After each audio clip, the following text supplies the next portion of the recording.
Cheers and hello, my name is Hope, and I know a lot of booktubers do kind of reading audits and they look at their shelves and they try to figure out what gives me a 5-star read, and I find that fascinating.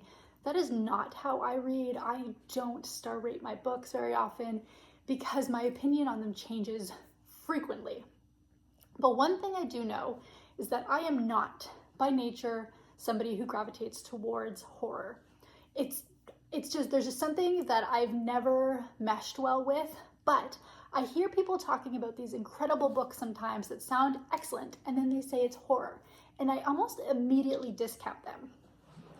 So I got to thinking about what could work for me in a horror, and I started to look at, through my Storygraph, what I have read that is classified as horror. And Storygraph, I think I have about 780 to 790 books that I have recorded on there. 16 of them have a horror little tag.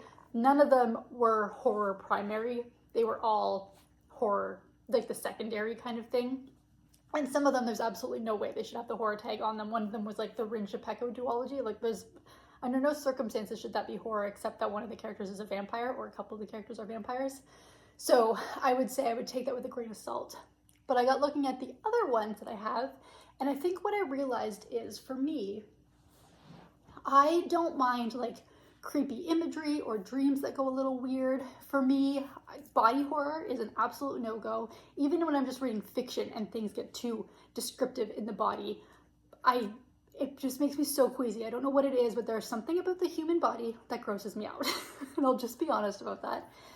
And also really real life events, like people staring through people's windows. You know what I mean? Like things that could actually really happen are not things that I particularly want to read about, I don't think. So what I did was I decided to make a list of horror books that I would love to read, but I don't know that I will ever build up the courage to do so.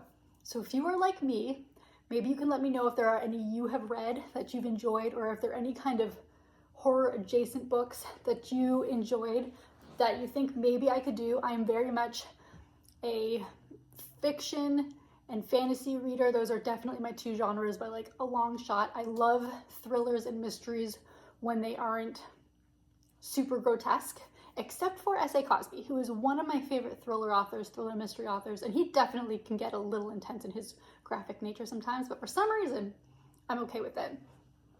And as I go through, I will casually sort of just mention why I think they could work for me, but we'll go one little bit at a time. The one thing that I do want to say that is actually on my shelves is I have this incredible bind-up of Jane Eyre and Wuthering Heights. I believe I have read Jane Eyre. I might have read Wuthering Heights, but this is absolutely on a reread list. It's such a pretty edition. And I know that this isn't technically horror, I don't think. It's kind of like gothic horror, maybe. But this is definitely something that I know I can read. It's a classic that I have read before or dabbled in before. So it's on my list. Don't come at me if these are not like explicitly dominant horror books. But to me, they belong in, or someone has said that they belong in this category, and I'm just going with it. I have a few other classics that are absolutely on the list. I have Carmilla by J. Sheridan Le Fanu and Dracula by Bram Stoker. Carmilla because it inspired Dracula. I actually have both of these books out from the library right now.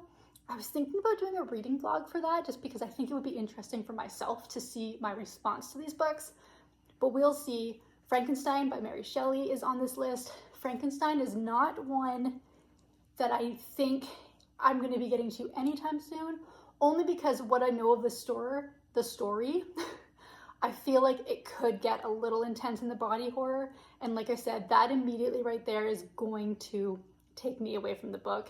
I don't know for sure. I have absolutely no foundation on which to make that argument, except for what the story is based on. I wonder if it would.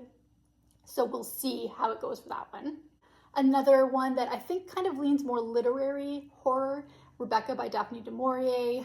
I have actually, I think, tried this book once before and DNF'd it, and I don't know why. I don't remember. I did not get very far into it, but it is such a loved classic that it is one that I would like to give another chance to. We will see how it goes.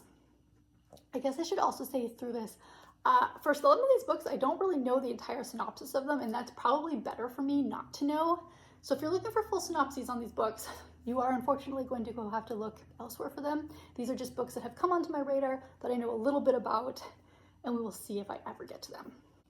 I have currently actually out The Reformatory by Tananarive Due, and this I think is shelved as horror, but I don't know if it is. I think it's kind of like supernatural horror maybe, but kind of is definitely a critique on society, particularly it's about a boys' school, and I believe it's based on a real school that was in Florida where young black men were sent as juvenile delinquents, and a lot of really atrocious things happened, and I believe the story is based and kind of, yes, based on that. And so I'm very curious to see how this one goes. That is another thing about horror that I can appreciate, is the social commentary that can go along with it without being super heavy-handed. I read a lot of surface level. I am not a big delve into deeper meanings, but I can appreciate when it comes to certain things, the use of horror as kind of contributing to the conversation on things. I think that's really interesting. Our Share of Night by Marina Enriquez. I DNF'd this book because it got to a scene that got a little intense, but the longer I've been away from it, the more I've thought it was such a well-written book. I was enjoying the story so much that I think at some point I am absolutely going to have to give it another shot, because it was just, the way it was written was incredible. It was such a readable book. And like I said, it was one scene that I got to that I wasn't in the headspace for, but I wonder if going back to it, being prepared for it, if I would be able to get past that. And I would definitely be willing to give that one another shot. Okay, now, here's an author that is probably on a lot of people's horrors list, or horror list, book list things. It is Stephen King. And the one that I have been told, recommended, probably by one of you, a couple of times in my comments, this one has come up, The Shining by Stephen King. Now, we'll see if ever I go that far, because I have read one Stephen King book before. Let's just take a pause for a second. It's apple cider. I was craving apple cider today, so I went out and bought some, because it has been raining all day. It is gloomy, it is gray. We are in quintessential PNW weather, and I am so here for it. So, first apple cider of the season, and I'm just having the time of my life. Anyways, Stephen King. I have read Fairy Tale by him, and I really enjoyed it. I thought the writing was good, it was an interesting story, and so I would like to read something else by him without going too hard, like I have Carrie or It. Like, those are not books that I have any interest in whatsoever, but I've heard The Shining could be one for me, as well as 11, the number one. That I think, I don't know how far into horror, because there's some time travel and stuff that is in that one, but The Shining is definitely the one that I've heard and people have said to me, maybe this is the one you should give a go. We have a Grady Hendrix, and from Grady Hendrix, the one that most appeals to me is the Southern Book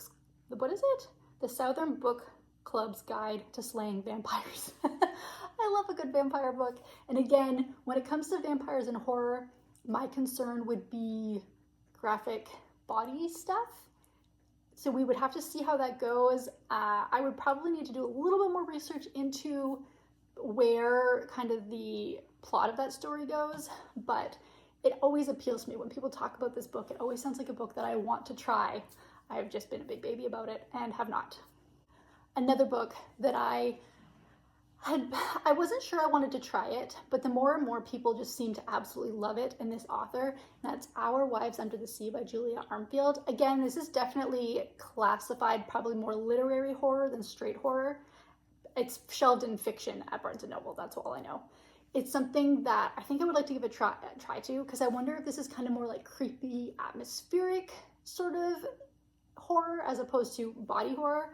Again, I have nothing to go on when they say that statement, but just the way I've heard people talking about it, that's what it seems like to me. And I think I would like to give that a try, because Julia Armfield has some very devout readers, and I'd like to know what I'm missing out on. This one is kind of amusing, and it's part of the reason why I was doing this video, because I was looking it up.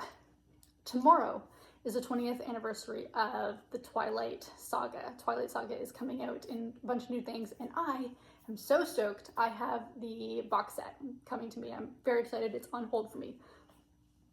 Did you know Twilight is shelved as horror sometimes. That blows my little mind. But the reread of Twilight is absolutely happening for me. I'm very excited about it. I'm so thrilled to just like throw it back to Hope of decades ago and have a good time, have a nothing time with my reading. Very, very much looking forward to it. But I just thought it was kind of funny that I started to see Twilight under horror, and I didn't quite understand why, which only just adds to the argument of how horror is so subjective and how I think I can find a little subgenre of horror that works for me without having to fall in love with the entire genre. An entire author that I have heard literally nothing but incredible things about is Stephen Graham Jones. And I would love to try something by him, but I am very, very aware of the fact that I think this is going to lean too far into the horror genre that I wouldn't enjoy. But the way people talk about his storytelling and his character building and his world building and his concepts, I don't think I've ever heard anything bad, and it makes me sad that I might be missing out on this incredible writer. So potentially one day I could give him a go. If anybody has read anything by him and can suggest something that's maybe a little tamer, let me know. I would be more than thrilled to check that out. Slewfoot by Brom is another book that I think I've heard mixed things about, but mostly positive things. And this one I believe has something to do with like witches in the 18th century or something. Listen, don't put any money on what I'm telling you about these books, except whether or not I want to read them. When it comes to what the books are about, I am pleading the fifth. I'm not totally sure. So this is one that I have casually heard about, sounds really interesting, would like to at least further check out. We will see. Again, these are all books with little asterisks as to whether or not I would actually be able to fulfill reading them or not. A book that I wish I could read, but I know I never will, is Someone You Can Build a Nest In by John Wiswell. I've heard incredible things about this book, but I know that it goes into the body horror stuff, and there's just no way, not a chance that I would ever read this, but it is one that I really wish I could. It's not going to happen, but I hope that everybody who's reading it enjoys it just a little bit more on behalf of me, because it is a book that I kind of wish I could at least attempt, but I'm not even going to bother. And then I have two more, both of which are classics. One of them is Interview with the Vampire by Anne Rice. Like I said, I like vampires. I've reiterated many times that you never know going into a vampire book how kind of far into the body stuff it's going to go. So it's one that I would like to check out. I think is probably more likely than not that it would be one that I would check out sooner rather than later. We will see. And the last one, which I didn't even know could have a genre kind of categorization of horror, is Beloved by Toni Morrison. I had no idea that it could possibly be shelved under here. I guess there's some ghostly aspects involved, and which goes to show I clearly had no idea what the book is actually about. But Beloved by Toni Morrison is a book that's been on my TBR anyways, and to find out that it's part of the horror genre, I was like, what is happening? How did I not know this? So we will see. So please tell me, if you are in any way, shape, or form a horror adjacent, horror light reader, what is it that you enjoy? And what could you possibly recommend to me or other people who are very lightly dipping their toes into certain aspects of the genre without diving headfirst into all of it? Because I'm very curious, and obviously it is that time of year. So I hope you're having good hot drinks, good books, a good time, and I will see you in the next video. Bye.